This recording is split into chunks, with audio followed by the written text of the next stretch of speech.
नमस्कार, आईस किचनमध्ये तुमचं खूप खूप स्वागत। आज मी तुम्हाला फिश फ्राय कसे करायचे त्याची रेसिपी दाखवणार आहे। त्याच्यासाठी पाव किलो फिश कोंबडा मासा आणलेला आहे आणि त्याला फिश फ्राय पावडर लावून दिलेला आहे आणि थोडंसं हळद आणि मीठ 1 तास तसंच मॅरिनेट करून ठेवलेलं आहे। आता 1 तास झालेला आहे। आता आपण पूर्ण फिश तयार तळून घेऊ। आता कढई तापलेली आहे।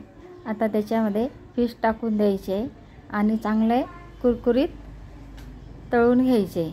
आता आपले फिश तयार झालेले आहेत। एक टेप झालेली आहे। आता आपण दुसरी टेप बनवून घेऊ। अगदी झटपट होणारी रेसिपी आहे। आता आषाढ महिना आहे। आषाढ महिन्यामध्ये आपण फिश वगैरे खाऊ शकतो। डिश आपली तयार झालेली आहे। वरून बारीक कापलेली कोथिंबीर, थोडासा चाट मसाला टाकायचा आणि गरमागरम खायला द्यायचं। हे बघा किती छान रेसिपी झालेली आहे। रंग पण छान आलेले आहे। लाईक करा, शेअर करा, सबस्क्राईब करा।